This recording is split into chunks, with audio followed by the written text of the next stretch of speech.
মোমবাতি জ্বালিয়েছি, কিন্তু পরে যখন জেনেছি এগুলো সম্পূর্ণ শরিয়াত বিরোধী, তারপরে আর করিনি।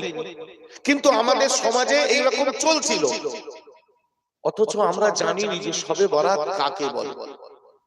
লাইলাতুল মিন নিসফি শাবান, বিশ্বনবী রাসূলুল্লাহর বিবি আম্মা জান আয়েশা সিদ্দিকা রাদিয়াল্লাহু তাআলা আনহা বলেন, একদিন রাতের বেলা আমি আর বিশ্বনবী শুয়েছিলাম।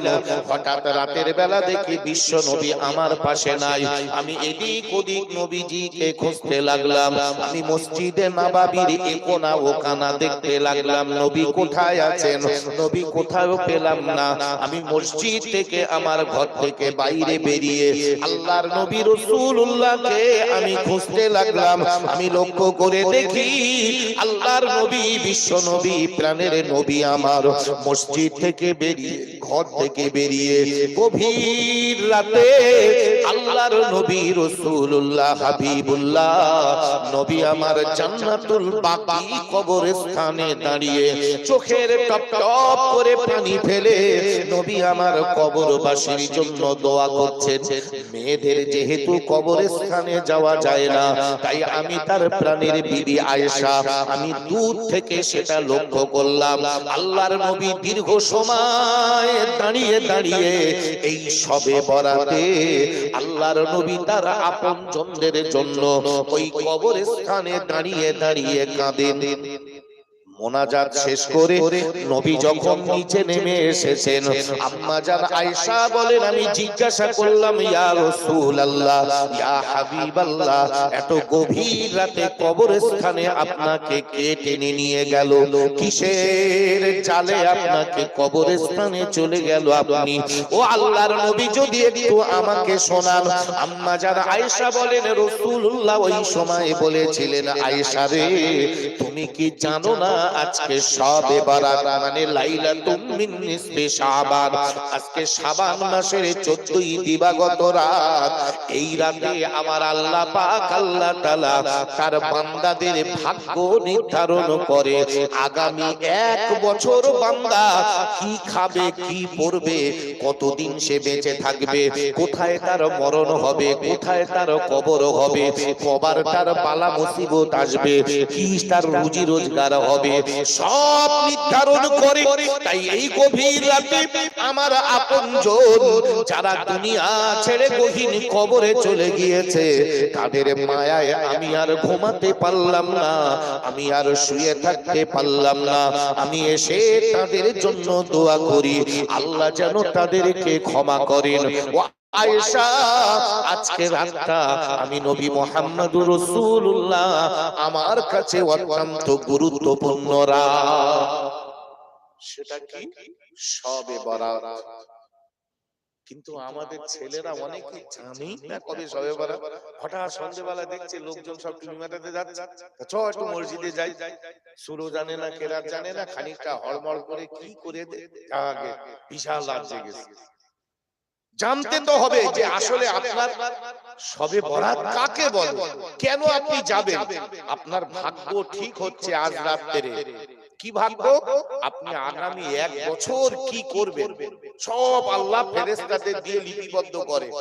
যার ভাগ্য ঠিক হচ্ছে সে টিভি দেখছে, যার ভাগ্য ঠিক হচ্ছে সে তাস খেলাচ্ছে।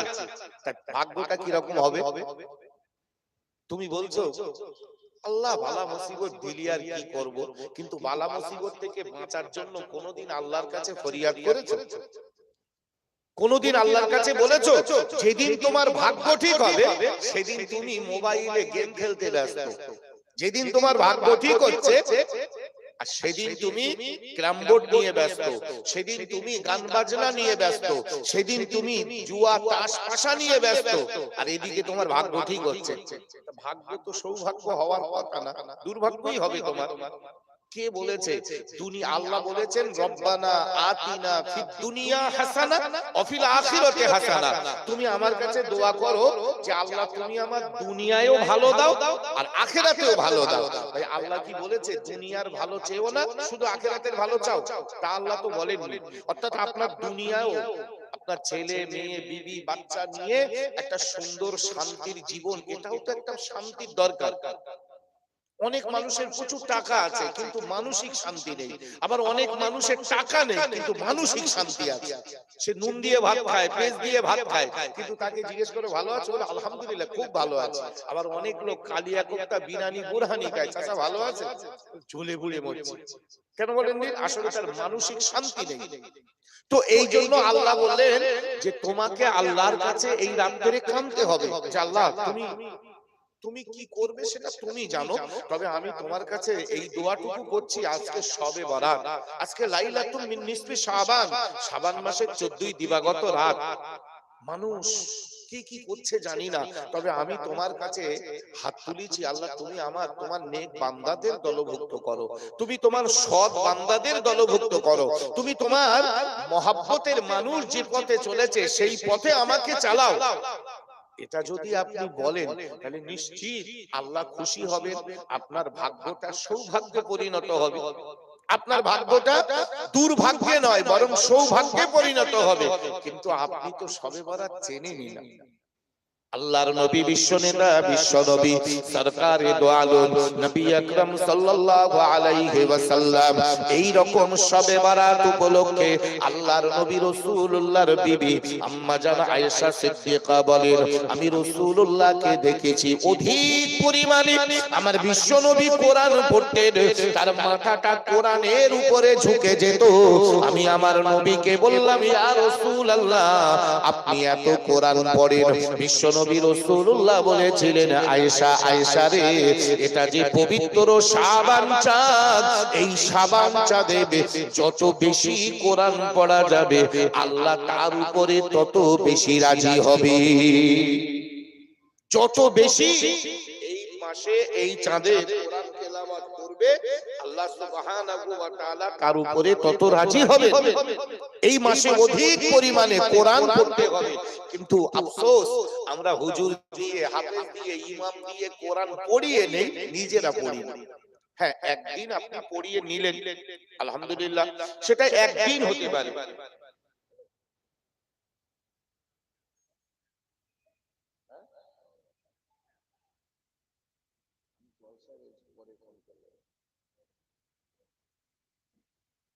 আপনার মনে রাখতে হবে যে আপনি হয়তো এক খতম কোরআন পড়বেন এই ক্ষমতাটা আপনার নেই, বা আপনার সময় নেই, অথবা আপনার তাড়াতাড়ি পড়ার মতো শেখা হয়নি।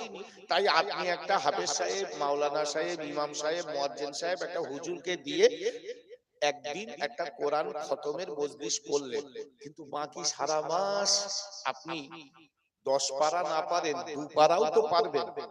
যদি কোরআন পড়তে নাও বা পারেন, অন্তত ডেইলি 200 বার করে দরুদ শরীফ পড়েন। তসবিহটা হাতে নিয়ে আপনি সারা দিন কর্মব্যস্ত মানুষ, সময় পান না, রাতের বেলা এশার নামাজ পড়ে বাড়িতে শুয়ে পড়ার আগে ওযু করে 200 বার তসবিহ নিয়ে আল্লাহুম্মা সাল্লি আলা সাইয়্যিদিনা মাওলানা মুহাম্মদ ওয়া আলা আলি সাইয়্যিদিনা মাওলানা মুহাম্মদ আল্লাহুম্মা সাল্লি আলা, এইভাবে 200 বার আপনি দরুদ শরীফ পড়তে পড়তে ঘুমিয়ে পড়েছেন। বিশ্বনবী রাসূলুল্লাহ বলেন, যদি কোনো বান্দা এই আমলটুকু করতে পারে, আমি রাসূলুল্লাহ আমাকে দেখার জন্য তার মক্কায় যাওয়া লাগবে না, তার মদিনায় যাওয়া লাগবে না, আমি রাসূলুল্লাহ স্বপ্নের মধ্যে আমি তার বাড়ি এসে তাকে দেখা করে যাব। জোরে বলি সুবহানাল্লাহ। বিশ্বনবী রাসূলুল্লাহ বলেন, কেউ যদি ঘুমের মধ্যে আমাকে দেখে, শয়তান কোনোদিন আমার সুরাত নিতে পারে না, শয়তান কোনোদিন আমার আকার ধারণ করতে পারে না, শয়তান এমন করে আমার আকার কোনোদিন ধারণ করতে পারবে না, শয়তান কোনোদিন আমার সুরাত কাউকে দেখাতে পারবে না। কেউ যদি ঘুমের মধ্যে আমাকে দেখতে পায়, অবশ্যই সে সরাসরি আমাকে দেখলো। আল্লাহর নবী রাসূলুল্লাহ বলেন, কেউ যখন আমার মাজারের কাছে গিয়ে দাঁড়ায়, যায়। আল্লাহর নবী বললেন মান জারানি কবরি বাদা মামাতি, আমার মৃত্যুর পরে, আমার চলে যাওয়ার পরে কেউ যদি আমার কবরের কাছে গিয়ে দাঁড়ায়, ফাকাদ জারানি ফি হায়াতি, সে যেন সরাসরি আমার সঙ্গে দেখা করলো। কেউ যদি মক্কা মদিনায় যেতে নাই বা পারে, তার অর্থ যদি না কুলায়, সে যদি বাড়িতে বসে দরুদ শরীফের আমল করে, আল্লাহর নবী রাসূলুল্লাহ বলেন এই শাবান চাঁদের আমলের বদৌলতে আমি রাসূলুল্লাহ তার সঙ্গে দেখা দেব। এটা আল্লাহর নিয়ামত। কিন্তু আমরা কবার দরুদ শরীফ পড়ি? কখন মিলাদ হয়, মৌলভী সাহেব একটু পড়তে বলে, তাও কেউ পড়ে কেউ পড়ে না। আপনি ধারাবাহিক 100 বার হোক, সারা দিনে 100 বার হোক, একটু দরুদ শরীফ পড়েন।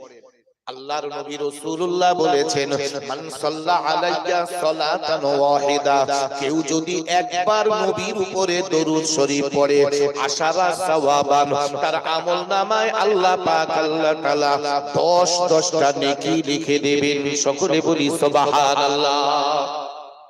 একবার দরুদ পড়লে এই পবিত্র শাবান চাঁদে আপনার আমলনামায় 10টা নেকি হয়। 100 বার যদি পড়ে 1000 নেকি। নেকি অবাক হয়, ডেইলি যদি 1000 নেকি আপনার আমলনামায় যোগ হয়, তাহলে আপনি হিসাব করে দেখেন এক মাসে 30,000 নেকি আপনার আমলনামায় ঢুকবে। অন্য নামাজ কালাম দোয়া দরুদ তাসবিহ সব থাক, শুধু দরুদ শরীফে 100 বার করে দরুদ শরীফ পড়লে আপনার আমলনামায় আল্লাহ সুবহানাহু ওয়া তাআলা এমন করে কি দেবেন, 10 বার করে পড়লে নয়, 10টা করে নেকি দিয়ে আপনার আমলনামাতে আল্লাহ পাক আল্লাহ তাআলা 1000 নেকি দেবেন। তাহলে 1000 নেকি যদি আপনার আমলনামায় হয়, তাহলে আপনার কি জান্নাতে যাওয়া বাদে যাবে? আপনি হিসাব করেছেন? আসলে আমরা আমল করতে চাই না, আমরা আমল করি না, আর আমল না করে করে আমরা জীবনটাকে বরবাদ করে দিচ্ছি। বিশ্বনবী রাসূলুল্লাহ সাল্লাল্লাহু আলাইহি ওয়াসাল্লাম নবী আমার এমন করে মসজিদে নববীতে সাহাবাদেরকে নিয়ে আল্লাহর নবী রাসূলুল্লাহ হাবিবুল্লাহ নবী আমার দ্বীনের তালিম দেন। আল্লাহর নবী শরীয়তের কথা বলেন, হাদিসের কথা বলেন। সরকারে দো আলম রাসূলুল্লাহ হাবিবুল্লাহ নবী আমার একবার শাবান মাসে আল্লাহর নবী মসজিদে নববীতে বসে সাহাবাদের নিয়ে দ্বীনের তালিম দেন।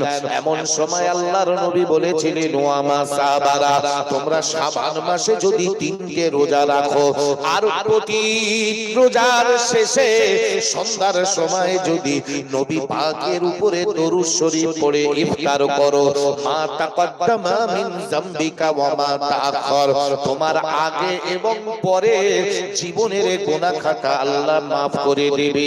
জোরে বলি সুবহানাল্লাহ। 3টে রোজা যদি কেউ রাখে আর সন্ধ্যাবেলা ইফতারের পূর্বে যদি দরুদ শরীফ পড়ে, আল্লাহ সুবহানাহু ওয়া তাআলা তার কি করবে? তার আগে পিছের গুনাহ maaf করে দেবে। কিন্তু আপনি সেই কথা ভুলে গিয়ে আপনি নিজের খেয়াল খুশি মতো জীবন যাপন করছেন। রাসূল পাক সাল্লাল্লাহু আলাইহি ওয়াসাল্লাম বলেন, ও দুনিয়ার মানুষ মনে রেখে দাও, 3টে মাস এমন আছে যে 3টে মাসকে এমন করে আল্লাহর নবী গুরুত্ব দিয়েছেন, রজব, শাবান এবং রমজান। রজবুল মুরাজ্জাব, শাবানুল মুআজ্জাম, রমজানুল মুবারক। এই 3টে মাসের ভিতরে আল্লাহর নবী বললেন রজব মাসকে আসম্মুন মানে বধির, কালা বলে সম্বোধন করেছেন। আর রাসূলুল্লাহ বলেছেন তোমরা রজব মাসে ইবাদতের বীজ পুঁতে দাও, শাবান মাসে কেঁদে কেঁদে চোখের পানি দিয়ে সেই বীজটাকে তরুতাজা করো, রমজান মাসে তোমরা ফসল কেটে ঘরে তুলে নাও। মনে রেখে দাও রজব, শাবান আর রমজান এই 3টে মাস এমন করে আল্লাহর কাছে অনেক মর্যাদার অধিকারী, কারণ শাবান মাসের পরেই রয়েছে তোমাদের মাঝে রমজান। রমজান আমরা একটা চাষাবাদ করতে গেলে মানে ক্ষেতটাকে তৈরি করতে হয়, তো নাঙল চষে নিড়িয়ে ঘাস মেরে ধারটা ছিটে বেশ ভালো করে বাগান তৈরি করে এইবারে চাষ পাতা হয়। তো রাসূলুল্লাহ তাই বললেন, রমজান মাসে যদি পুরো সওয়াব নিতে চাও তাহলে শাবান মাসে তোমার ইবাদতের ক্ষেতটা তৈরি করো, ইবাদতের ক্ষেতটাকে তৈরি করো, ভালো করে তৈরি করে এবারে তুমি রমজান মাসে রোজা রেখে ফসল কেটে তুমি ঘরে রেখে নাও, তুলে নাও। কিন্তু শাবান মাসে আপনি তৈরিই নেই, হঠাৎ শুনতেছেন কালকে রোজা, তার মানে আপনার কোনো প্রস্তুতি নেই, আপনার কোনো মানসিকতা তৈরি নেই। আপনি রমজান মাসে এবারে কি হলো, ভোরের বেলা দুটো খেয়ে ফজরের নামাজ পড়লো না, রোজা রাখা শুরু করলো। রমজান মাসের 30টা রোজা যেমন ফরজ, 30টা রোজায় 30টা নিয়ত করাও ফরজ। এটা মাথায় রেখে দেবেন। রমজান মাসে 30টা রোজা যেরকম ফরজ, 30টা রোজায় নিয়ত করাও ফরজ। আপনি ভোরের বেলা খানিকটা সেটে খেয়ে নিলেন, নিয়ত করলেন না, আপনার রোজার ফরজ পরিপূর্ণ হলো না। নাওয়াইতু আন আসুমা গাদাম মিন শাহরি রমাদানাল মুবারাকি ফারদাল্লাকা ইয়া আল্লাহ ফাতাকাব্বাল মিন্নি ইন্নাকা আনতাস সামিউল আলিম। ওগো আল্লাহ, আমি আগামী কাল রমজান মাসের ফরজ রোজা রাখার নিয়ত করছি, তুমি আমার পক্ষ থেকে এই রোজা, এই অধমের পক্ষ থেকে এই রোজাটাকে কবুল করো। আপনি বলেছেন, বলে ওই ভোরের বেলা খেয়ে নিচ্ছি, এবারে খেয়ে নিলাম, রোজা হয়ে গেল। এই রমজান মাসটা গুরুত্বপূর্ণ মাস, তার পূর্ণ ফায়দা নিতে গেলে আপনাকে তার নিয়ম কানুন সম্পর্কে তো জানতে হবে। বিশ্ব নেতা বিশ্ব নবী সরকারে দো আলম রাসূলুল্লাহ বললেন, রমজানুল মুবারক মাসে এমন করে তুমি যখন রোজার নিয়ত করে নিলে, তারপরে তোমার জন্য রোজা সহজ হয়ে যাবে, তোমার জন্য রোজাটা অনেক সহজ করে দেবে আল্লাহ। সন্ধ্যাবেলা তুমি রমজান মাসে যখন ইফতার নিয়ে বসবে, তোমার জন্য ফেরেশতারা তৈরি রয়েছে। তুমি ওই ইফতারের সময় যে দোয়াগুলো করবে, আমার আল্লাহ পাক আল্লাহ তাআলার ফেরেশতারা তোমার দোয়াগুলো নিয়ে আল্লাহর কাছে পৌঁছে দেবে। আল্লাহর ফেরেশতারা বলবে, ওগো আল্লাহ, ওগো মাওলা, ওগো আল্লাহ, আমরা ওই বান্দার পক্ষ থেকে এসেছি, সারা দিন তোমার ভয়ে রোজা রেখে ইফতার সে করলো না, এমন করে কিছু খাবার সামনে পেয়েও সে মুখে তুললো না, সে কেবলমাত্র তোমার ভয় করেছে। সে জান্নাত দেখিনি, জাহান্নাম দেখিনি, আযাব গজব দেখিনি, শুধু তোমার হুকুম নবীর নির্দেশ মোতাবেক সেই ইফতার সামনে নিয়ে দুটো হাত তুলে তার জীবনের গুনার জন্য ক্ষমা চেয়েছে। আল্লাহ তোমার বান্দা তোমার কাছে এই কথাটুকু বলেছে। আল্লাহ বলেন, বান্দার ও আমার ফেরেশতা, আমার বান্দা কি জাহান্নাম দেখেছে? বলে না দেখিনি। বলে আর জান্নাত দেখেছে? বলে না দেখিনি। তারপরেও সে যখন কেঁদেছে, আমি আল্লাহ পাক আল্লাহ তাআলা তার গুনাহ খাতা মাফ করে দিলাম। জোরে বলি সুবহানাল্লাহ। তাই বিশ্ব নবী বলেছেন, রমজান মাসে রোজার ইফতারের ঠিক আগ মুহূর্তে, পূর্ব মুহূর্তে তোমরা ইফতার নিয়ে নাড়াচাড়া করো আর দোয়া করো। আমরা কিছু মানুষ আছি, তাড়াহুড়ো করে যত কাজ সব বিকেল বেলা, আর দৌড়ে এসে তো অজু করে জবান করে গালে পানি দিল, কি খেজুর দিল, কি ছোলা দিল, ইফতার শুরু হয়ে গেল। আপনার ওই মুহূর্তে দোয়া কবুল হয়? ওই মুহূর্তে রোজাদার সারাদিন রোজা রেখে ইফতারের ঠিক আগ মুহূর্তে যে দোয়া করে আল্লাহ কবুল করে, অথচ আপনি দোয়াই করলেন না, আপনি বললেন না। তার মানে রমজান মাস মুসলমান পাড়ায় একটা গুজব উঠেছে, রোজা রোজা দিয়ে রোজা রেখে সারাদিন কিছু খাইনি, ওই হয়ে গেল রোজা। এবারে নিয়ত করেছিলেন আপনি সেই ভোরবেলা, নাওয়াইতু আন আসুমা গাদাম মিন শাহরি রমাদানাল মুবারাকি ফারদাল্লাকা ইয়া আল্লাহ ফাতাকাব্বাল মিন্নি ইন্নাকা আনতাস সামিউল আলিম। তারপরে তো এবারে রোজা নিয়ত করে ভাঙতে হবে, নিয়ত করে রেখেছিলেন, নিয়ত করে ভাঙতে হবে। আল্লাহুম্মা সুমতু লাকা ওয়া তাওয়াক্কালতু আলা রিজকিকা ওয়া আফতারতু বিরহমাতিকা ইয়া আরহামার রাহিমিন। আগে বাঁধবো তারপরে তো খুলবো, যে বাঁধিনি সে আবার খুলবে। আপনি তো ভোরের বেলা নিয়তই করেন, তাহলে এবারে খাওয়ার সময় আপনি খুলছেন, কি খুলবেন? নিয়ত বেঁধেছিলেন, তারপর তো খুলবেন। এই জন্য রমজান মাসে রোজার যেমন ফরজ, নিয়ত করাও ফরজ। নিয়ত করতে হবে। যদি কেউ বাইদি বাই ঘুমিয়ে পড়েছিল, রোজার নিয়ত করা হয়নি, তাহলে সকাল বেলাও কিন্তু তার নিয়ত করতে হবে। ওই জায়গাটায় নাওয়াইতুয়ান আসুমা গাদাম আর হবে না, নাওয়াইতুয়ান আসুমুল ইয়াউম, মানে আজকের রোজা বলতে হবে। গাদাম শব্দের মানে হলো আগামীকাল। তো যখন রাতের বেলা বলছি আগামীকাল, কিন্তু আজকের রোজার জন্য নিয়ত যদি করি তাহলে আর আগামীকাল বলা যাবে। তাই এখানে বলতে হবে আজকের রোজা, যে রোজা আমি রাখছি এই রোজার জন্য আমি নিয়ত করছি, আল্লাহ তুমি আমার পক্ষ থেকে কবুল করে নাও। এই নিয়ত যখন আপনি করবেন, তারপরে তো সন্ধ্যাবেলা আপনি ইফতার করবেন, মানে নিয়ত খুলবেন। কিন্তু আমাদের 12 আনা মানুষ না নিয়ত করে, খোলার সময় হয়তো খাওয়ার টাইমে একটু খোলে, কিন্তু নিয়ত আর করে না। আমি অনুরোধ করব, যারা আমার কথা শুনছেন, আপনি অন্তত রোজার নিয়ত করুন। যদি আরবিতে না পারেন, বাংলায় করুন।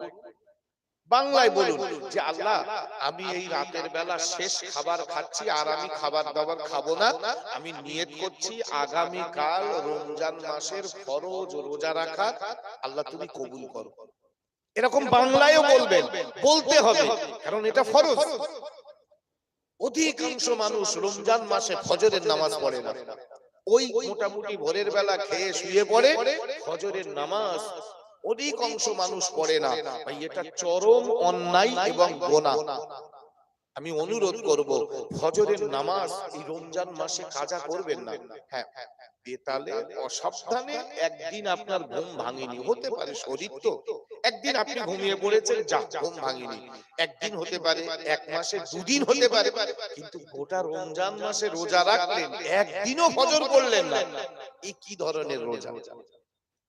কোরআন শরীফে আল্লাহ বলেন, ইয়া আইয়ুহাল্লাযীনা আমানু, ও ঈমানওয়ালা, কুতিবা আলাইকুমুস সিয়াম, তোমাদের উপরে রোজা ফরজ করা হয়েছে, কামা কুতিবা আলাল্লাযীনা মিন ক্বাবলিকুম, যেমন তোমার পূর্বের লোকের উপরে রোজা ফরজ করা হয়েছিল, লাআল্লাকুম তাত্তাকুন, যদি সত্যি তুমি আল্লাহকে ভয় করো তবে অবশ্যই তুমি রমজান মাসে রোজা রাখো। তারপর আল্লাহ বললেন, শাহরু রমাদান أنزل فيه القرآن هدى للناس وبينات من الهدى والفرقان فمن شهد منكم الشهر فليصم।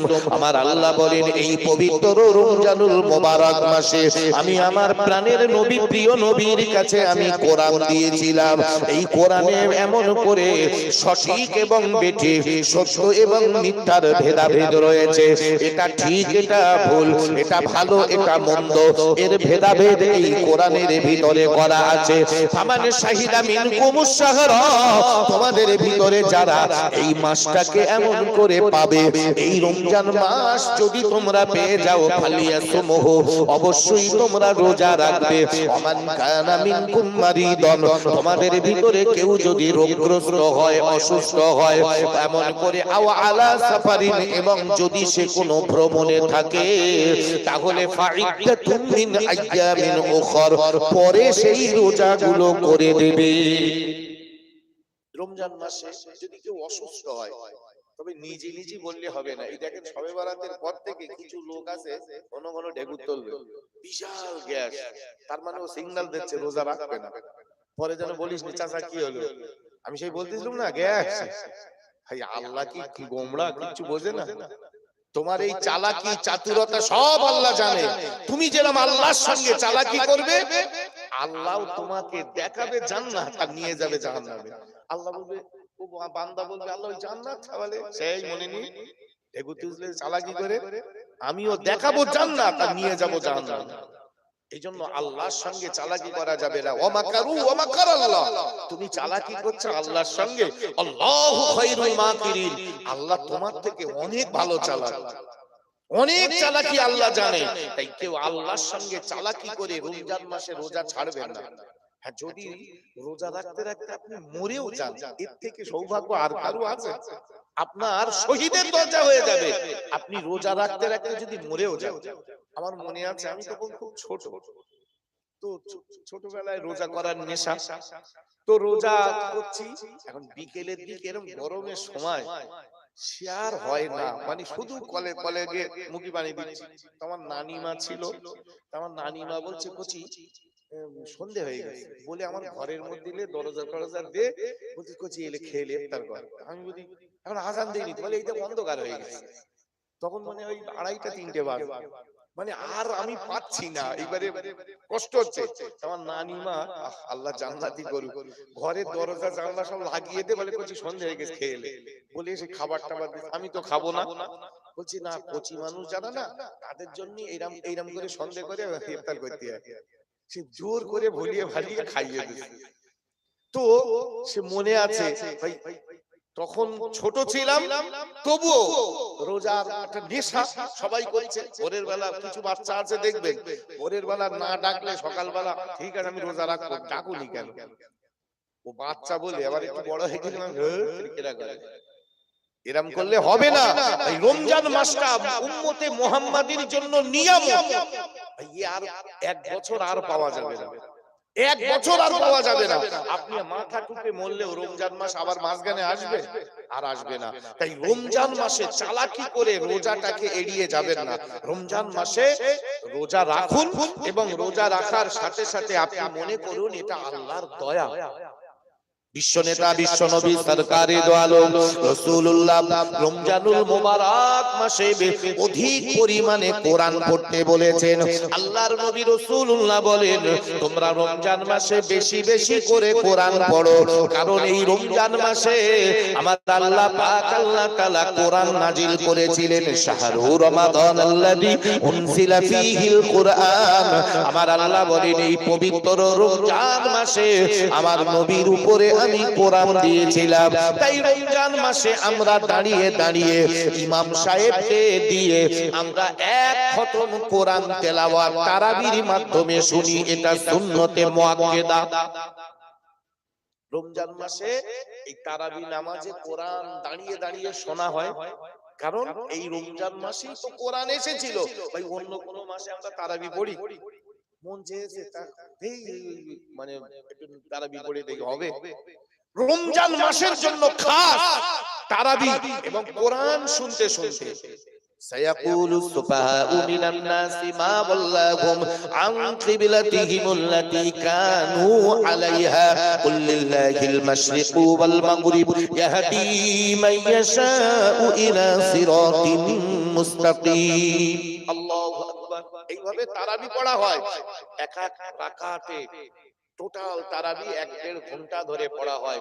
রমজান মাসের জন্য খাস, অন্য মাসে বেতের নামাজ জমাতে হয়, কোন মাসে বেতের নামাজ জমাতে হয় না, কিন্তু রমজান মাসে বেতের নামাজ ইমাম সাহেব জমাতে পড়ায় এবং জোরে জোরে সূরা বলে। আল্লাহু আকবার, এটা রমজানের আনন্দ। সেই রমজানে আপনি যদি রোজা না রাখেন আল্লাহ আপনার জান্নাতে দেবে? আপনি মরে যাবেন, কলমাখানি করে জান্নাতে ঢুকে যাবেন, অথচ আপনি রমজান মাসে রোজা রাখেননি। তাই বলবো আমার বাপ আমার ভাই, সামনে রমজান মাস, এখন থেকে তৈরি হতে হবে। 2-4টে এই মাসে রোজা রাখেন, এই শাবান মাসে 2-4টে রোজা রেখে মানে প্র্যাকটিস যারে বলে, যে হ্যাঁ এই তো ঠিক আছে অসুবিধা হবে না। কিছু কিছু লোক বলছে ও আল্লাহ চৈত মাস, মানে ওর এখন থেকে পিলে কাঁপা শুরু হয়ে গেছে। ও আল্লাহ বৈশাখ মাস, আরে চৈত বৈশাখ কি আছে? আল্লাহর দিন সব দিন সমান। তোমার নিয়তটা তো ভালো না, তোমার এখন থেকে কেন চৈত মাসে তুমি খাও না নাকি? চৈত মাসে তুমি মাঠে যাও না? সব যখন হয়, রোজার বেলা চৈত মাস, রোজার বেলা তোমার ভয় লেগে গেল, আসলে তোমার মাথায় শয়তান পেশাব করে দিয়েছে, শয়তান তোমার ব্রেনে ঢুকিয়েছে এই চৈত মাস হেভি গরম। চৈত মাস বলে, চৈত্র বলে, ফাল্গুন বলে, বৈশাখ বলে আপনি রোজা ছেড়ে দেবে? ওই বলেন না তো চৈত্র মাস বিশাল গরম, আমি কাজ করবো না, শুয়ে শুয়ে খাবো, সব চালাচ্ছেন। আর রমজানের বেলা আপনি চৈত্র মাস বলে রোজা ছেড়ে দেবেন? যারা আকেল মান বুদ্ধিমান, যাদের ন্যূনতম আল্লাহ জ্ঞান দিয়েছে, আমি তো মনে করি আপনারা কেউ রোজা ছাড়বেন না। রমজানুল মুবারক মাসে আল্লাহর নবী রাসূলুল্লাহ বললেন যখন তোমরা প্রথম চাঁদ উঠতে দেখবে, চাঁদ উঠবে যেদিন সেদিন হবে তারাবি। ওই দিন তোমরা এমন করে চাঁদ উঠলে একটা দোয়া বলো, আল্লাহুম্মা আহিল্লাহু আলাইনা বিল আমনি ওয়াল ঈমানি ওয়াল ইসলামি ওয়াস সালামাতি রাব্বি ওয়া রাব্বাকাল্লাহ।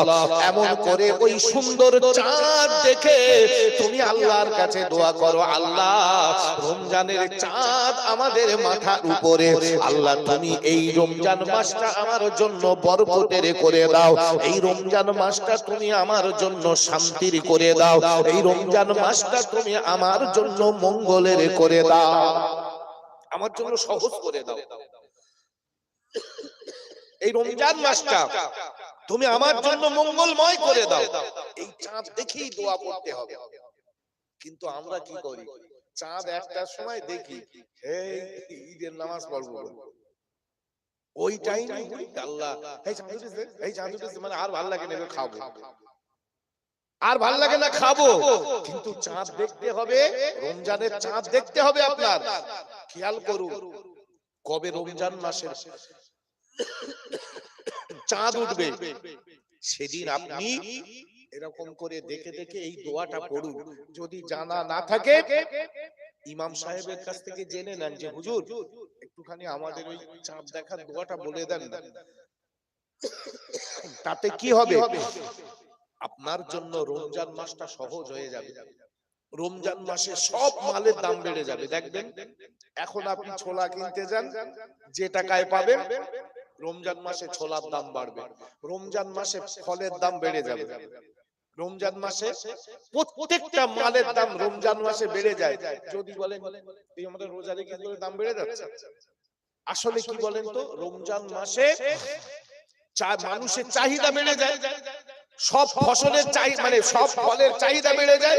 তখন কি হয়, যে কলা এমন করে এখন 2 টাকা দাম, সেই কলা এখন রমজান মাসে দেখবেন 6 টাকা হয়ে যাচ্ছে।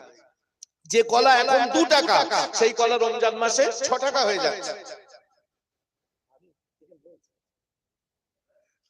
তো যে কলা এমন করে এখন এমন দাম, যে ছোলা এখন দাম, রমজান মাসে আরো দাম বেড়ে যাবে। তো আপনি এখন থেকে তৈরি হন, আমার রোজা রাখতে হবে, দেখতে দেখতে আর মাত্র 24 দিন বাকি রোজা, আর হাতে গোনা 24 দিন পরে রোজা। তার মানে আপনার তৈরি হতে হবে এখন থেকে, আমার একটু ছোলা কিনে রাখতে হবে নিত্য, কারণ রমজান মাসে একটু ছোলা একটু ঘুগনি খেতে ভালো লাগে। আপনি এখন থেকে তৈরি হন। যারা আল্লাহ ওয়ালা বুদ্ধিমান তারা কিন্তু সতর্ক হয়, কারণ তারা তো সওয়াবের কাঙ্গাল। যেমন আমরা ফসল উঠবে তো 3 মাস পরে, কিন্তু এখন তো রুইতে হবে, তারপরে তার পিছনে তদারকি করলে ফসলটা তো ভালো হবে। আপনি ধান ধুয়ে এসে বাড়ি শুয়ে পড়ে রয়েছে, একবারও চাপান দিলেন না, একবারও রোয়া ঘেটলেন না, একবারও আপনি সার মাটি দিলেন না, এইবারে সবাই ধান কাটতে যাচ্ছে, কাজ তেলে উনিও যাচ্ছে, কি ধান কাটলে বাড়ি আসবে, ওইরকম সব চিটে মাল পড়ে রয়েছে। বলে পুঁতে আসলেই হবে, তার তদারকি করতে হবে। তো তা আপনি ঠিক রমজান মাস সামনে আসছে, তাহলে এখন থেকে আপনার খেয়াল করতে হবে যে আমার রমজানে কিন্তু ফসল একটা আমার দরকার। কিসের ফসল? নেকির ফসল। রমজান মাসে যাদের এমন করে নেকির আশা রয়েছে তারা কিন্তু কেউ বসে নেই। বিশ্বনেতা বিশ্বনবী সরকারে দো আলম রাসূলুল্লাহ সাল্লাল্লাহু আলাইহি ওয়াসাল্লাম বলেছেন, রমজানুল মুবারক মাসে যদি পুণ্য সওয়াব নিতে চাও তাহলে তুমি এখন থেকে তৈরি হও, তুমি প্রস্তুতি নাও যে না না আমাকে রমজান মাসের সওয়াব নিতে হবে। তোমার যা অর্থবিত্ত আছে তুমি হিসাব বসে রমজান মাসের যাকাত গুলো আদায় করে দাও। তুমি যদি এমন করে 2 লাখ 5 লাখ টাকার মালিক হও, শতকরা 2.5 টাকা, হাজারে 25 টাকা, লাখে 2.5 টাকা তুমি গরিব এতিম অসহায়দের জন্য বার করে দাও। শতকরা 2.5 টাকা, তুমি 100 টাকার মালিক, 97.5 টাকা তোমার ছেলে মেয়ে বিবি বাল বাচ্চার জন্য রেখে মাত্র 2.5 টাকা গরিবের দাও। তুমি 1 লাখ টাকার মালিক, মাত্র 2.5 টাকা তুমি গরিবের দাও। তোমার তো আল্লাহ বলিনি তুই 1 লাখ টাকার মালিক, আচ্ছা তুই 50,000 দে, এরকম বলেছে আল্লাহ? আল্লাহ বললেন শতকরা 2.5 টাকা, তার মানে লাখে 2.5 টাকা। আপনি 4 লাখ টাকার মালিক, মাত্র 10,000 টাকা গরিবের দাও। গরিব খাওয়া 3টে লুঙ্গি 2টো শাড়ি আর ওই একজনের 6 টাকা একজনের 9 টাকা দেবে, কখন হয়ে গেল? আল্লাহ সব দেখতে পাচ্ছে, হিসাব করে দিতে হবে আপনার ব্যাংক ব্যালেন্স কত আছে, অ্যাসেট কত আছে আপনার। আপনি চুরি করলে আল্লাহও আপনার সঙ্গে চুরি করবে। এই জন্য রমজান মাসে গরিব মানুষ, আপনি আপেল খাচ্ছেন, লেবু খাচ্ছেন, বেদানা খাচ্ছেন, কলা খাচ্ছেন, পেয়ারা খাচ্ছেন, নাশপাতি খাচ্ছেন, কত কি খাচ্ছেন, আপনার পাশে গরিব মানুষগুলো একটু চাল, একটু ছোলা, খুব জোর একটু শরবত, তাও জোটে না কোনোদিন, চিনি নেই তো। রাসূলুল্লাহ বললেন তুমি খাও, আর তোমার পাশে যারা গরিব রয়েছে তাদেরকে একটু দাও। আপনি আপনার সারা গ্রামের লোকে দিতে হবে না, আপনার বাড়ির আশেপাশে যদি দু চারটে গরিব থাকে, 2 কেজি চিনি, 2 কেজি ছোলা, 2 কেজি মুড়ি আর একটু খেজুর কিনে, একটু মানে চিড়ে কিনে, চাচি কি দাদি কি চাচা কি খালু খালু এটা রেখে দাও, খেয়েও কোন দান, আপনি ইফতার খাওয়াবেন মানুষের, এতে আপনার এত কষ্ট। ওরে বাবা, উনি বাড়িতে আপেল, লেবু, নাশপাতি, বেদানা, পেয়ারা, কলা, আঙ্গুর, মানে জন্মের খাওয়া খাচ্ছে, অথচ কোনদিন একটা গরিব মানুষের ইফতার করিয়েছেন? রাসূল পাক সাল্লাল্লাহু আলাইহি সাল্লাম যখন ইফতার করতেন, রাসূলুল্লাহ এদিক ওদিক তাকাতেন, কাকে একটু আমার কাছে ডাকি। রাসূল বলতেন এসো আমার সঙ্গে, এসো আমারই প্লেটে বসো, আমারই খামচায় বসো। আর আমরা মাথা গুঁজে খাচ্ছি, মানে কেউ যদি চায় মাথা গুঁজে দিয়ে খাচ্ছে, কেউ চাইলে দিতে হবে, এদিক ওদিক তাকায় না। এটা নিয়ম না, বরং আপনি খান। রমজান মাসে যত খাবেন আপনার হিসাব দিতে হবে না। অন্য মাসে বেশি খেলে কিন্তু আল্লাহ হিসাব চাবে, এত খেয়েছ কেন। হাদিস বলছি, আমি গল্প বলিনি।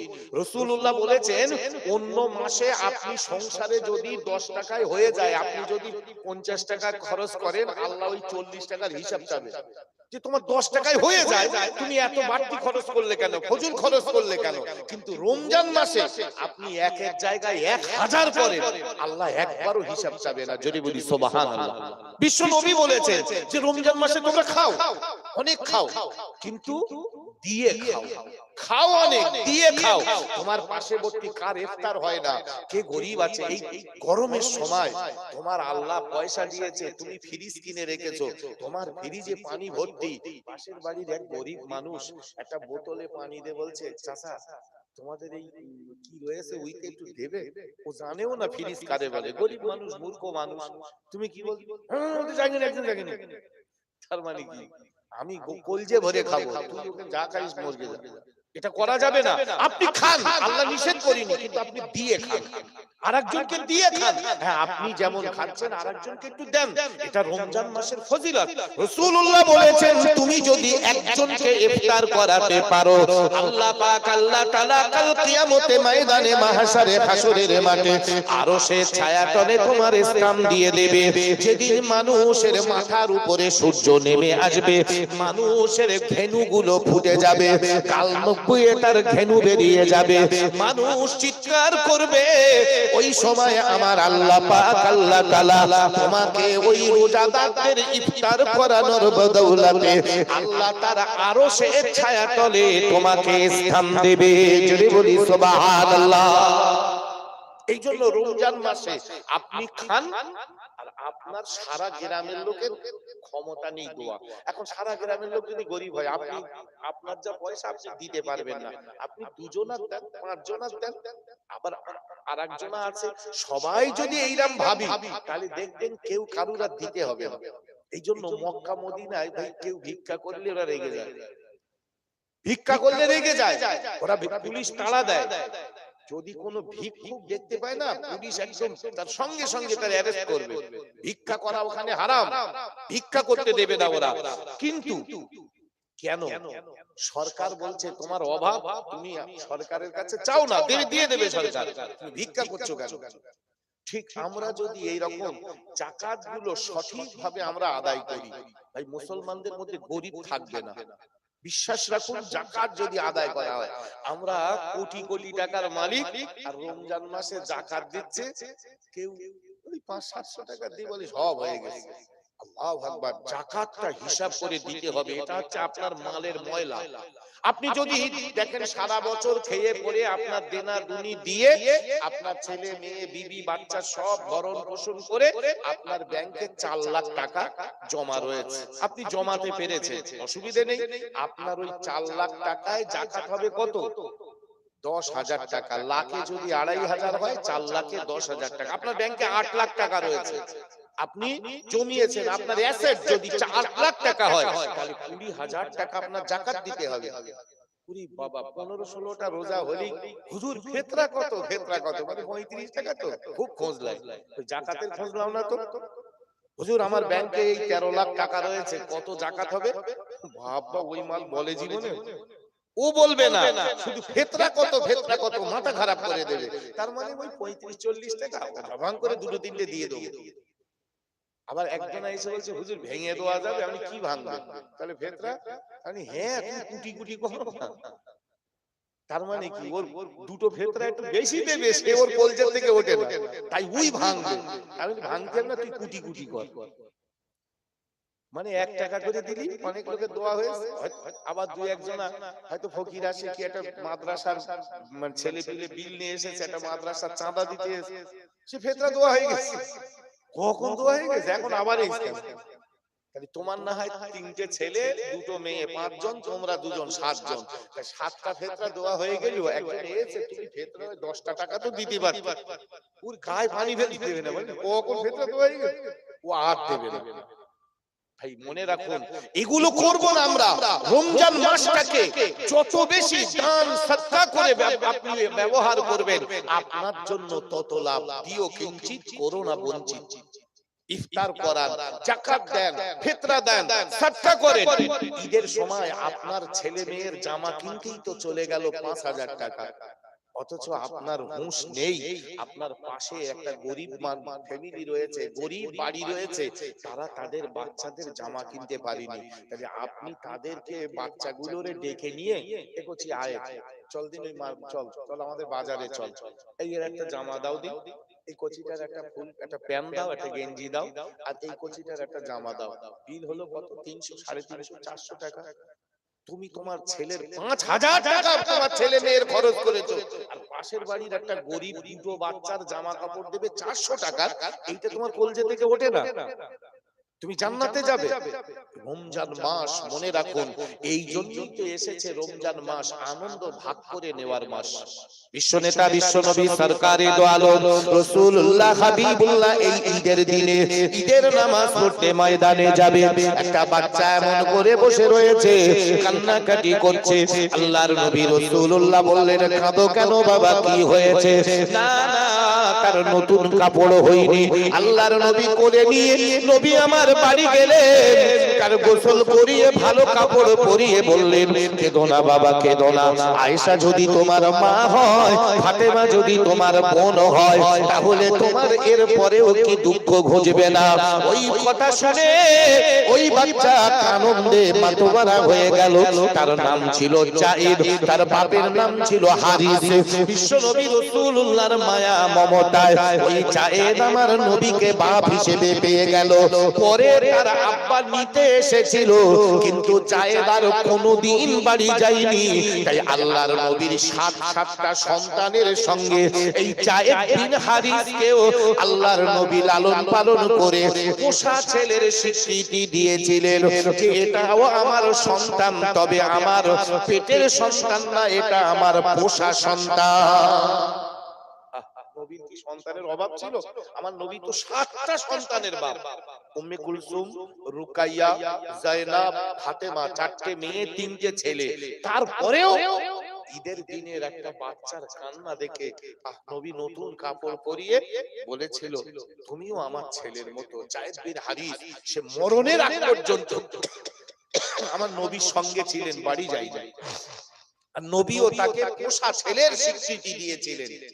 আল্লাহু আকবার। আপনি রমজান মাসে এইটুকু অন্তত করুন। আপনি সারা গ্রামের লোকের পারবেন না, 2 জন মানুষ আপনার জানা আছে আপনার গ্রামে গরিব কারা। ভাই আমি এই গ্রামে বাস করি, তো আমি চিনিনি গরিব কারা, আমি জানি অসহায় কারা, সত্যিকারের অভাব কার রয়েছে, তার বাড়িতে গোপনে গোপনে এই অনেক সময় এইসব রমজান মাসে দেখি সব মানে কি বলে শাড়ি টাড়ি সব স্টেজ করে এরকম মানে দান করে।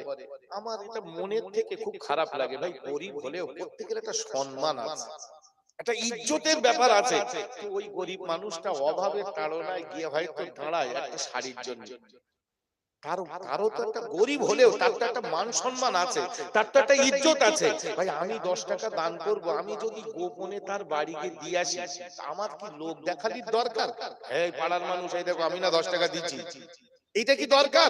না, দরকার আমার আল্লাহ যদি খুশি হয়। তা আমি একটা গরিবের গোপনে তার বাড়ি গিয়ে চুপি চুপি যদি মানে এটা জিনিস দিয়ে আসি, আল্লাহ কি দেখতে পাবে না? নাকি মসজিদে মাইকে হেঁকে তাই যেতে হবে? আরে আমার দরকার আমার আল্লাহরে খুশি করা। এই গত বছরই আমার মাদ্রাসায় একজন 1 লক্ষ টাকা দান করতে এসেছে। বিশ্বাস করুন, আমি আল্লাহ সাক্ষী রেখে বলছি। তো উনি এসছে সন্ধ্যার পরে, তো আমার ফোন করেছে, বলে হুজুর একটু আসবেন। আমি বললাম কে বলছেন? আমি চিনিনি ওনাকে, উনি আমার চেনে কিন্তু আমি ওনাকে চিনিনি। তো বলছে আপনার সঙ্গে দেখা হবে কখন? আমি বললাম দেখুন ভাই, আমি তো তারাবি পড়াই, সেই হাড়োয়ায় আমি তারাবি পড়িয়ে বাড়ি আসতে আমার রাত 12টা বেজে যায়। তো দিনের বেলা তো বলছে না, সন্ধ্যার পরে দেখা হবে না। আমি হ্যাঁ, সেই 27 রোজার পরে। তো উনি সম্ভবত 29 রোজার দিনে এসে সন্ধ্যার পরে একটু ইফতার করলাম একসাথে, একটু খাওয়া দাওয়া করে নাস্তা পানি করে উনি টাকা দিবেন। আমি বিল কাটছি, উনি আমার হাতে এরকম কলমটা ধরে বলেন হুজুর বিল দিতে হবে না। মানে ভাই অনেকটা টাকা অ্যামাউন্ট, বিল তো আমার দিতেই হবে। তো বলছেন না আমি বিল নেবো না, আমার দরকার ছিল আমার আল্লাহর দেখা। আল্লাহ কি দেখতে পাইনি? বিল না কাটলেও দেখতে পাবে আল্লাহ। আল্লাহু আকবার, কিরম মানুষ মনোবৃত্তি দেখুন। তো আমি ওনাকে বুঝিয়ে বললাম ভাই বিলটা আমি কাটি, আমার একটা অডিট হয়, আমার সরকারের কাছে এই বিলগুলো ফেলে দেই, মানে অডিটরদের কাছে, তারা এই বিল দেখে দেখে কত টাকা আয় কত টাকা ব্যয় আমাকে কিন্তু একজন মানে সরকারি লোকের কাছে দিয়ে অডিট করাতে হয়। তা না হলে আমার অসুবিধা হবে, কারণ মাদ্রাসা চালাতে গেলে আমার এটা খুব দরকার। তো এই জন্য আমার বিল কাটতেই হবে, আপনি না নিলেও আমার কাটতে হবে। তো বলছে ঠিক আছে, তাহলে তাই যদি হয় আপনি কাটেন, তবে আমার দিতে হবে। উনি নিল না বিলটা, তবে আমি বললাম আমার কাটতে হবে, তা না হলে আইনের দৃষ্টিতে আমি ধরা পড়ব। তো উনি বুঝিয়ে বললে আমি বিলটা কাটলাম, উনি বিল নেননি। আল্লাহু আকবার, লোকটা কিন্তু সাধারণ লোক, কোনো আলেম হাফেজ না, কিন্তু তার মধ্যে এই ভয়টা ঢুকেছে যে আমার দান করাটা লোক দেখানো না, আল্লাহর জন্য আমি করি। আল হুব্বু লিল্লাহ আল বুগদু লিল্লাহ, এই হাদিসটার মাথায় রয়েছে যে আমি কারো যদি ভালোবাসি যদি আল্লাহর জন্য বাসি, আর কারো সঙ্গে দুশমনিও যদি করি আল্লাহর জন্য করি, দান ধ্যান ইবাদত বন্দেগী করি আল্লাহর জন্য, আমার আল্লাহ দেখলেই যথেষ্ট। আবার অনেক মানুষ আছে স্টেজ করে দান করতে, এই দেখ দিছি, এরকমটা না। কারণ একটা গরিব হলেও তার একটা সম্মান আছে, গরিব বলে সে একেবারে বেহায়া বেলজ্জাটে, কিন্তু অভাবের তাড়নায় অনেকেই কি করে হাত পাতে। নবীজি বলেছেন উপরের হাতটা ভালো, নিচের হাতটা ভালো না। তার কারণ হাত পাতলে যেন একটা নিজের ছোট মনে হয়, ছোট মনে হয়। এই জন্য আপনি আপনার অর্থ থেকে রমজান মাসে 2 জন 5 জন 10 জনের ইফতার দেন, তার বাড়িতে আপনি পৌঁছে দেন। 1 কেজি ছোলা, 1 কেজি চিনি, 1 কেজি নেড়ো, 1 কেজি মুড়ি, মোটামুটি একটা মানে হিসাব করে আপনি পৌঁছে দেন। হয়তো এই 1 কেজি ছোলায় তার সারা মাস হবে না, তাহলে আপনি দেবেন, আমি দেবো, আরেকজন দেবে, এরকম 3 কেজি হয়ে গেলে চলে যাবে, আলহামদুলিল্লাহ চলে যাবে। কিন্তু আমরা কি করি, ছেলে মেয়ে বাড়ি খাওয়ার জন্য একদম মানে কি বলবো, আপেল লেবু নাশপাতি বেদানা পেয়ারা কলা, মানে কোনোটার অভাব হয় না, অথচ পরকে আমরা গরিবকে দিতে চাই না। রমজান মাসটা হলো দান করার মাস। বিশ্বনেতা বিশ্বনবী সরকারে দো আলম নবী আকরাম সাল্লাল্লাহু আলাইহি ওয়াসাল্লাম বললেন, রমজানুল মুবারক মাসে তোমরা বেশি বেশি কোরআন পড়ো আর তারাবি নামাজের ভিতর দিয়ে তোমরা কোরআনটা শোনো। অনেক মানুষ এমন রোজাদার আছে তারা রোজা রাখে অথচ তারাবি নামাজ আদায় করে না, এশা পড়ে না, বিতর পড়ে না, নামাজ আদায় করে না। আপনার রোজাটা লেচকাটা হয়ে যাবে, দুম্বুরিদা হয়ে যাবে, অসম্পূর্ণ সম্পূর্ণ থেকে যাবে। আমি অনুরোধ করব রমজান মাসে রোজা রাখুন, সাথে সাথে আপনি রোজার সঙ্গে সঙ্গে আপনি তারাবি নামাজটা পড়ুন।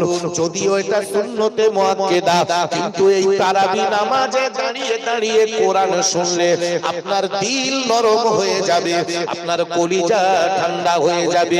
ইদা যুকিরাল্লাহু ওয়াজিলাত কুলুবুহুম ওয়া ইদা তুলিয়াত আলাইহিম আয়াতুহু ফাযাদাতুহু ঈমানা।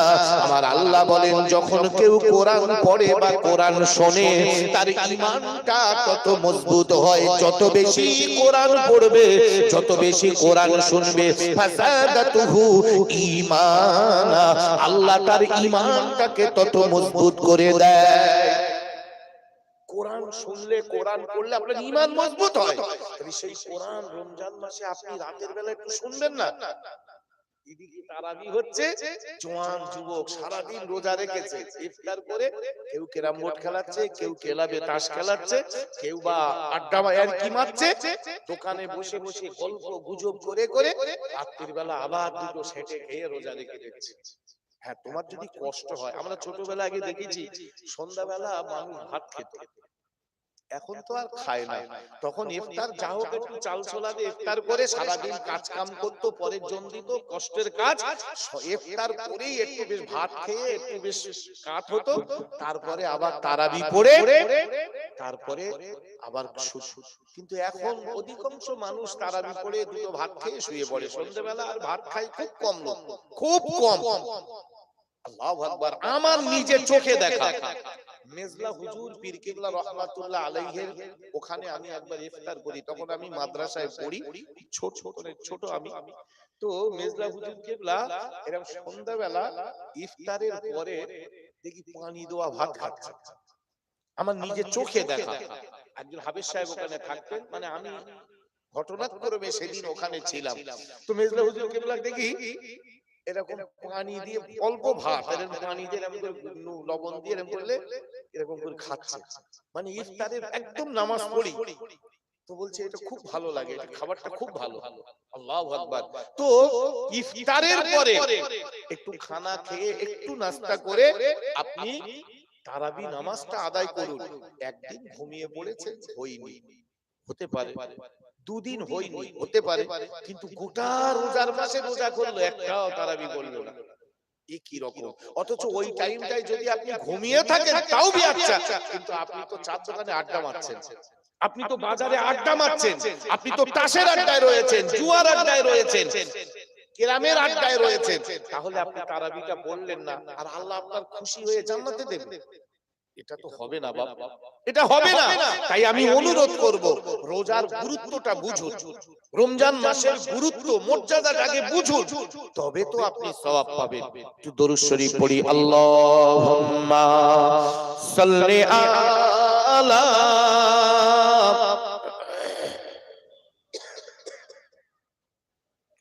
ওয়া আলা আলি সাইয়্যিদিনা।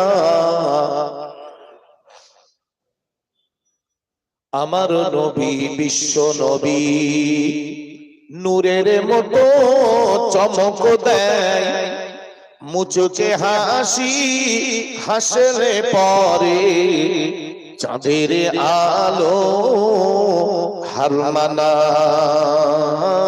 আল্লাহুম্মা সাল্লি আলা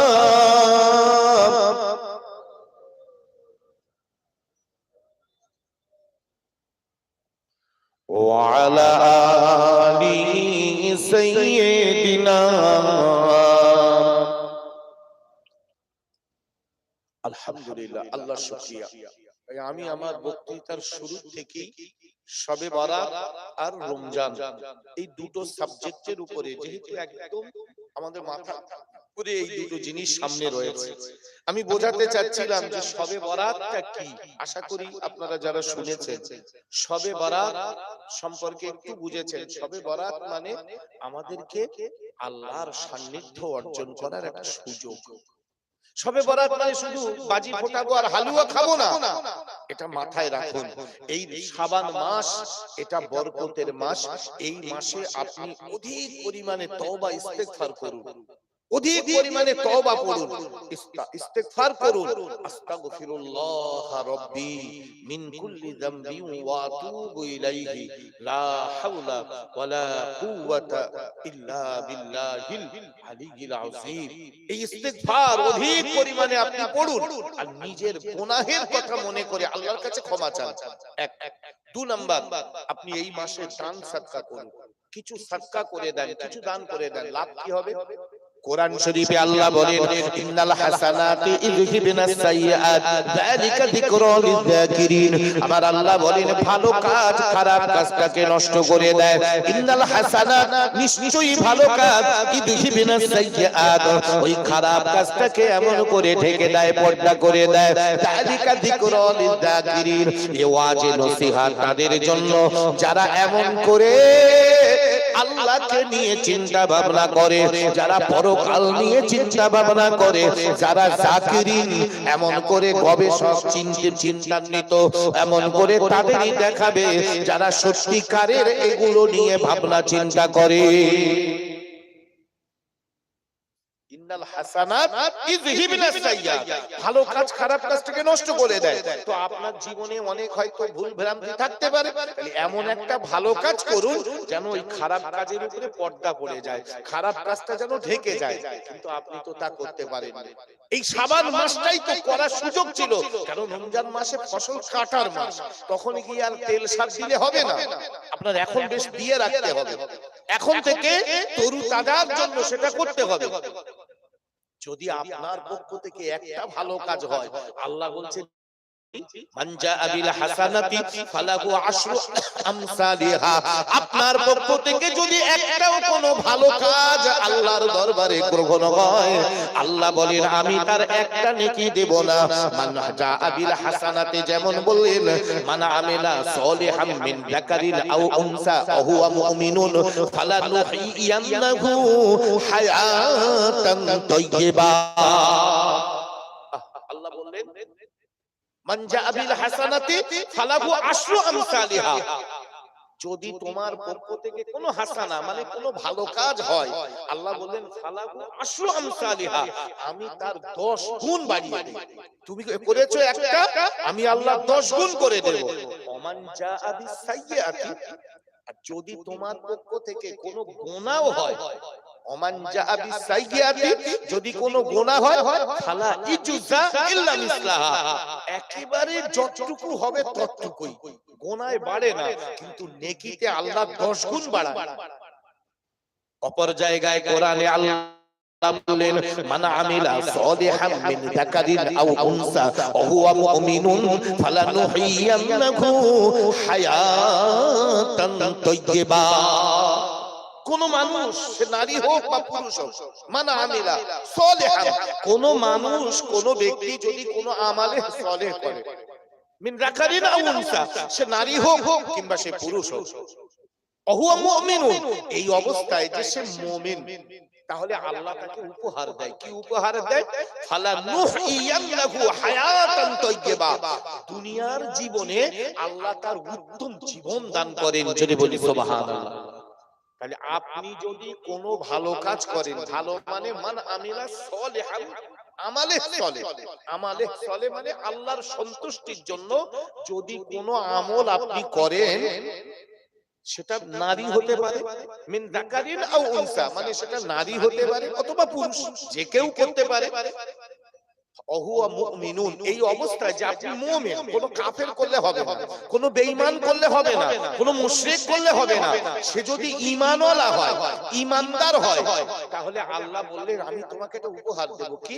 ফালানুহিয়ান্নাহু হায়াতান তাইয়্যিবা, তোমার এই হায়াতে জিন্দেগিতে একটা সুন্দর জীবন আমি দেব। ভাই সুন্দর জীবন মানে ভাই, অনেক মানুষ, আমি শুরুতেই বলছিলাম না, অনেক মানুষের টাকা আছে কিন্তু শান্তি নেই, শান্তি নেই।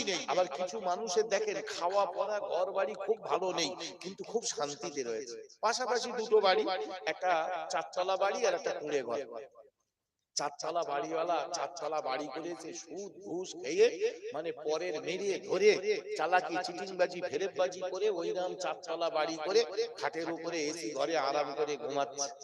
তার ঘুম আসে না, টেনশন, এ ব্যাংকে 13,000 লোন, ও বন্ধনের লোন, এখানে লোন, এখানে লোন, ওর মাথা চচ্চর চচ্চর করতে, লাস্টে ঘুমিয়ে ট্যাবলেট খেয়ে তাই ঘুমোয়। অথচ পাশের বাড়ি গরিব জোনদায় ভ্যান চালায়, সারাদিন কষ্ট এসে চা হোক ডাল ভাত একটা তেলাপিয়া মাছ আর একটা কোনো তরকারি খেয়ে ভাই 8:30 9টার দিকে শুয়ে পড়েছে, এত নাক ডাকাচ্ছে যেন মনে হচ্ছে এলারাম ঘড়ি। ওর নো টেনশন, আর এর সুদের টেনশনে এ মালের ঘুম আসে। চারতলা বাড়ি রয়েছে, খেয়েছে কালিয়া কোপ্তা, কিন্তু দেনা আর লোন ওর মাথা চচ্চড়ানি বেঁধে গেছে, চচ্চড়ানি বেঁধে গেছে। অথচ পাশের বাড়ির ভ্যান চালায়, পরের জোন দেয়, একটা মোটর ভ্যানে কোন রকমে চলে, একটা মোটামুটি তেলাপিয়া মাছ একটা তেলাপিয়া 3 জন খেয়েছে, তার মানে কুটি কুটি করে। তো মাছ তো খেয়েছি, তরকারিটা তো মজা হয়েছে, আলহামদুলিল্লাহ, খেয়ে দিয়ে শুয়েছে, সে মানে জন্মের ঘুম হচ্ছে। আর ওর বিরিয়ানি খেয়ে শুয়েছে, ঘুম আসে না। কেন বলেন তো? এটা হায়াতান তাইয়্যিবা না, ওর কষ্টের জীবন, আর এর হলো আনন্দের জীবনে। হালাল অল্প খায়, হালাল খায়, তোর মতো পচা মাল গাদাকুনি ঢোকায় না। তাই হারামখোর, এর কোনোদিন দুনিয়ায় এর শান্তি নেই, এই আখিরাতেও শান্তি নেই, দুনিয়ায়ও শান্তি নেই। আর হালাল খোর যে হবে সে কি হবে? তার হায়াতান তাইয়্যিবা। তাই আল্লাহ বললেন, মান আমিলা সলিহান মিন যাকারিন আও উনসা ওয়া হুয়া মুমিনুন ফালানুহইয়ান্না, একটা আমলে সলে করো, তাহলে আল্লাহ তোমাকে হায়াতান তাইয়্যিবা মানে উত্তম জীবন দেবে। তোমার দুনিয়ায়ও কষ্ট হবে না, মরণেও কষ্ট হবে না, আখিরাতেও কষ্ট হবে না। আর তুমি যদি হারামখোর হও, তোমার দুনিয়ায়ও কষ্ট, মরণে কষ্ট, ওপারে কষ্ট ছাড়া তোমার কিছু নেই। দেখেন আপনি ভাই, সুদখোরের বাড়ি 3টে 4টে কোলাপসেবল গেট লাগিয়েছে, শাটার লাগিয়েছে, এখন সানসেটে প্লাস্টিকের জগ ছিল, চিটকে দৌড়দৌড়ি করে দিকে পড়ে গেছে, দপদপ শুরু হয়ে গেছে। বলেন চোরের নাকি ডাকাতের নাকি?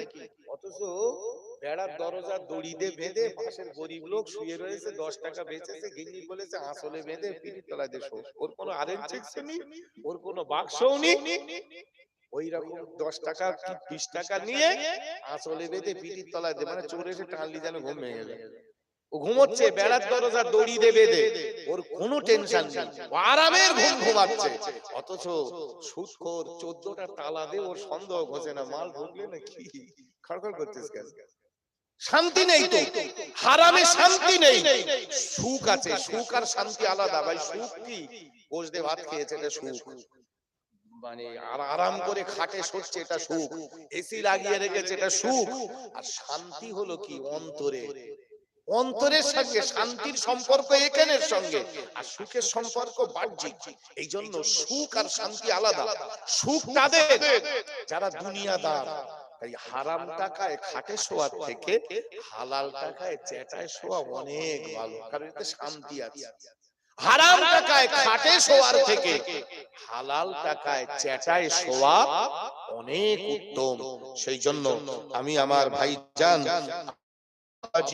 আমার নওজওয়ান সকলকে বলবো, আমার ভাই এসো শাবান রমজানটাকে আমরা সঠিকভাবে মূল্যায়ন করি, শাবান রমজানটাকে আমরা মূল্যায়ন করি, আমরা ভুলে যাব না এটা পবিত্র মাস।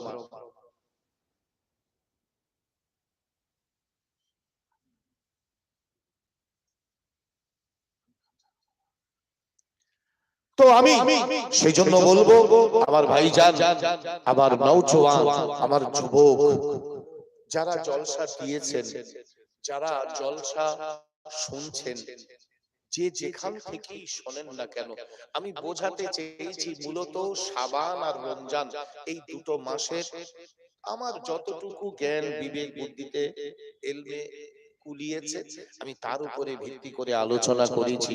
কারণ একেবারে শাবান মাস চলছে, সামনেই রমজান মাস। এত সুন্দর একটা মসজিদ আল্লাহ আপনাদের দিয়ে করিয়ে নিয়েছে, আল্লাহর ঘর। এই মসজিদ নামাজ পড়ার জন্য, এই মসজিদ ইবাদত করার জন্য, এই মসজিদ আরাধনা করার জন্য। মসজিদ বিরাট বড়। সেদিন একটা জলসায় গেলাম, তো মসজিদ দুতলা হবে বলে চাঁদা তুলতে বলেছে। তো আমি বললাম, ভাই আমি চাঁদা তুলতে খুব একটা পারি না, আমি মিলাদ করতে পারি, ও চাঁদা তোলা আমার দ্বারা হয় না। তো বলছে, না হুজুর আমরা তো আপনার দিয়েই করবো বলে ঠিক করেছি। আমি বললাম, ভাই তো ভুল করেছেন, আমাকে একবার জিজ্ঞাসা করবেন। কারণ কিছু কিছু মৌলভী সাহেব আছে, বললি লোক হড়ুর করে দেয়, আর আমি বললি দেয় না। তার মানে ওইসব ঢং দেওয়া আমিও পারি না। চাঁদা তুলতে গেলে আলফাল কথা হরদম বলতে হয়, আর ও আমার দ্বারা হবে না, আমি পারি না। তো বলছে, না হুজুর তাও বলছে বারবার। আমি বললাম, কিসের চাঁদা? তাহলে মসজিদের দুতলা। আমি বললাম, আল্লাহ, আমি এসে তো এশার নামাজ পড়েছি, দু কাতারও ভর্তি হয়ে যায়, এত বড় মসজিদ আবার দুতলা করবে কেন? বলে, না সে ঈদের সময় ধরে না। আমি ওইরা বসন্তের কোকিল, যে যেখানে পারে বসবে, তুই দুতলা করতে হবে। কে বলে দুতলা করতে? মসজিদ নিচের তলাতেই ভর্তি হয় না, আবার দুতলা করতে? পয়সা গায়ে চুরি করছে নাকি? পয়সা গায়ে চুরি করছে? যেখানে তাই এখানে ওখানে দেই। আল্লাহর ঘর এই যে পড়ে থাকবে, ফজল খরচ হয়ে যাবে তো। হ্যাঁ, সারা গ্রামের লোক নামাজ পড়তে আসতেছে, মসজিদে জায়গা ধরে না, দুতলা কেন, তুমি ছতলা করো। কিন্তু সেই 9 মাসে 6 মাসে একবার এসে বসন্তের কোকিল কুকু করবে, আর তার জন্য এই দুতলার মসজিদ করে ফেলে রেখে দেবে। আর মুয়াজ্জিন তুই ঝাঁট দে মর। টিকটিকির পায়খানার মাকড়স আর জাল আর ঝুল পড়ে মসজিদ গোল ঘর হয়ে রয়েছে। দুতলায় গিয়ে দেখি মানে দুটো একটা মসজিদে বসতে যায়, জলসাটা হুজুর বসবে কোথায়? দুতলায় চাদর ফেলে দে। ও খোদা, সে মানুষ বাস করে না, মানে জীবনেও দুতলায় কেউ ওঠে না। জীবনে মানে শুক্রবারের দিন ওই 2-4 জন হয়, ওই ঠেলে ওঠে, ওই পর্যন্ত ঝুল আর নোংরা ধুলো সে মানে ছয়লাভ হয়ে রয়েছে। আল্লাহর ঘর যদি আবাদ না করতে পারো, মসজিদ করলে যে এরকম সওয়াব, আর মসজিদ করে নামাজ না পড়ে ফেলে রাখলে ওইরকম মাস যাবে। বিপদ ডেকে এনেছো। মসজিদ করেছো মানে লাভ, সব হয়েছে। মামবানা মসজিদান বানাল্লাহু বাইতান ফিল জান্নাহ। মসজিদ করলে আল্লাহ জান্নাতের ভিতরে একটা ঘর করে দেয়। কিন্তু সেই মসজিদে যদি নামাজ না পড়ো, আল্লাহ বলবে তোর কেটা করতে বলেছ? নামাজ পড়বি না তো তুই করলি কেন? তুই ঘরে থাকবি না তো ঘর করিস কেন? তুই যখন আসবি তাহলে তুই ঘর করলি কেন? জবাব দিতে হবে, কৈফিয়ত দিতে হবে।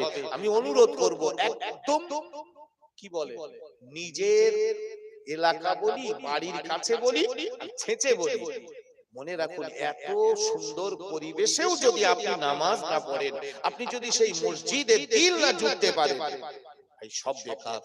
আপনাকে আল্লাহর কাছে পাকড়াও হতে হবে। তাই আমি এই পাড়ার জওয়ান যুবক, আমার জ্ঞানী ভাইজান বাবাজি, আমার নওজওয়ানের কাছে অনুরোধ করব, মসজিদটাকে আবাদ করুন। শুধু রমজান মাসের জন্য মসজিদ ভরাবো আর সারা বছর মসজিদ তুমি ধুধু করো, এটা কিন্তু ইমানদারের কাজ নয়। হ্যাঁ, আপনি কর্মব্যস্ত মানুষ, আপনি পরে জন দেন, কলকারখানায় কাজ করেন, সকালবেলা ফজরটা পড়েন, বাড়ি এসে মাগরিবটা পড়েন, এশাটা পড়েন, জোহর আসর আপনি কলকাতায় থাকেন, আপনি একটা কর্মর মধ্যে ব্যস্ত, সময় পান না। কিন্তু যে দুওয়াক্ত তো পান, সেই দুওয়াক্ত আসুন।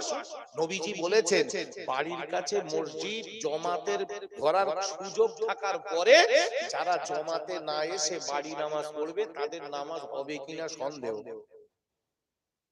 মনে রাখতে হবে, রাসূলুল্লাহ বললেন, আযান হওয়ার পরে যারা মসজিদে আসে না, আমার মন চায় তাদের ঘরে আগুন ধরিয়ে দেই। নবীর হাদিস। আযান শোনার পরে সময় সুযোগ থেকেও যারা মসজিদে আসে না, নামাজ পড়ে না, আমি নবীজি আমার মন চায় যে তাদের ঘরে আগুন ধরিয়ে দেই। শুধু পারি না, কচি কচি বাচ্চা রয়েছে, বৃদ্ধ রয়েছে, ওদের জন্য আমি পারি না। তো সেই জন্য আমি আল্লাহ চওড়া করব না, আমি এই পর্যন্ত ইতি করি। আমার জন্য দোয়া করুন, কারণ দোয়া মুখুল ইবাদত। দোয়া হলো সব ইবাদতের জান, দোয়া হলো সব ইবাদতের মূল। দোয়া দিয়েই আমরা সব ইবাদত পরিসমাপ্তি করি, দোয়া দিয়েই আমরা সব ইবাদত শেষ করি। তাই সকলের কাছে আমি দোয়া প্রার্থী, একটু দোয়া করুন যে আল্লাহ যেন আমাকে দ্বীন ও ইসলামের উপরে কায়েম রাখেন। আল্লাহ যেন আমাকে সত্যিকারের ইসলামের একজন খাদেম হিসাবে কবুল করেন। জানি না কবে মৃত্যু হবে, আল্লাহ যেন আমার আপনার আমাদের ঈমানের সঙ্গে মৃত্যু দান করেন। সকলে বলি আমিন। জলসা হোক, জলসা হবে, তবে আমি যারা জওয়ান ভাই কর্তৃপক্ষ তাদেরকে বলবো, জলসা সম্পর্কে এলাকার পাড়ার ছেলে মেয়েদেরকে উদ্বুদ্ধ করতে হবে যে আমরা জলসার নামে বাজার করব না। একটা দিন যদি অনেক বাজার তো হচ্ছে, এই জলসার বাজার করলেই কুটুম আসবে, আর কুটুম এসেই খেয়ে দিয়ে পালাবে, জলসায় বসবে না। 12 আনা কুটুম জলসায় বসে না। আমার তো চতুর্দিকে মিলাদ করছি ভাই, কুটুম কিছু কুটুম বয়স্ক, কিছু চা শ্বশুর, খালা শ্বশুর, মামা শ্বশুর, সেই কটা বসে, আর বাকি ওই এসে বাদাম খেয়ে হই হুল্লোড় করে সেঁটে গোশ খেয়ে এসে কখন চলে গেছে 10টা বেজে গেছে মানে ও আর থাকবে না, বাড়ি গিয়ে শুয়ে পড়বে। অথচ আসলো সমাজ নষ্ট করার জন্য। ভাই রাগ করলে হবে না, এগুলো কিন্তু ইসলাম পছন্দ করে না, এগুলো ইসলাম পছন্দ করে না। আপনি আসুন, অবশ্যই আত্মীয়র বাড়িতে আসা, আত্মীয়তা রাখা, এটা তো সুন্নাত, কিন্তু আপনি জলসা উপলক্ষে দাওয়াত পেলেন আর আমবাগানের বাজার ঘুটে গোস্ততে ভাত খেয়ে বাড়ি গেলেন, ওই জন্য আসতে বলেছিল আপনার? আপনার তো জলসা বলে দাওয়াত করেছিল, সেখানে জলসা না শুনে আপনি ঘটাঘুটি করে বাড়ি গেলেন কেন? জবাব দিতে হবে, কিন্তু আজ না হলেও তৈরি থাকুন জবাব দেওয়ার জন্য। নিশ্চিত আপনাকে জবাব দিতে হবে, কৈফিয়ত দিতে হবে, হিসাব দিতে হবে, পার পাওয়া যাবে না। আল্লাহ সুবহানাহু ওয়া তাআলা কবুল করুন। আল্লাহ পাক আল্লাহ তাআলা আমাদের সকলকে ঈমান ও ইসলামের উপরে মজবুতির সঙ্গে জমে থাকার মতো তৌফিক দিন। সকলে বলি আমিন। দরুদ শরীফ। আল্লাহুম্মা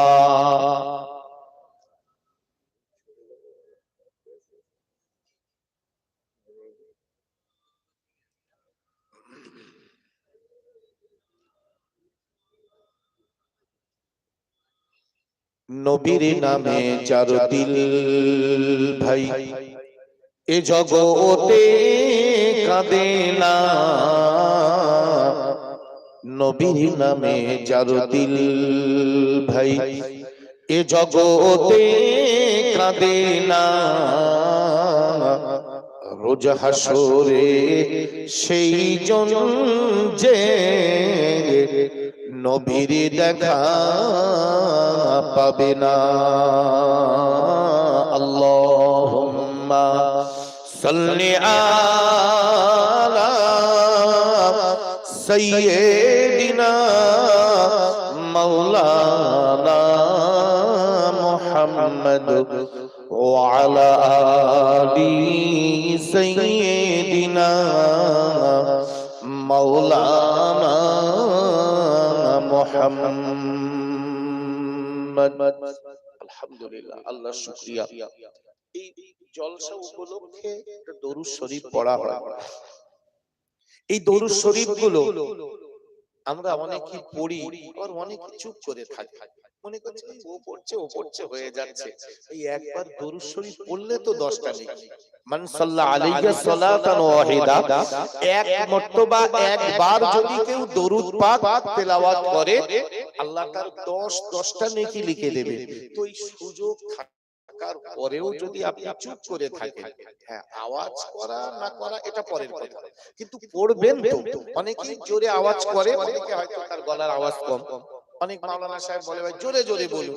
এখন আপনি কত জোরে আর বলবেন, কিন্তু মনে রাখতে হবে দরুদ শরীফ যখন পড়তে বলবে কোন মাওলানা বলুক, আর আপনি নিজেই কোন মাজমায়ে মাহফিলে যদি থাকেন, তাহলে সেই দরুদ শরীফটা আপনাকে পড়তে হবে, আপনাকে পড়তে হবে, এবং পড়লে সওয়াব আছে এটা আপনাকে মনে রাখতে হবে, এটা আপনাকে খেয়াল রাখতে হবে, আর এই সুযোগ এটা কাজে লাগাতে হবে।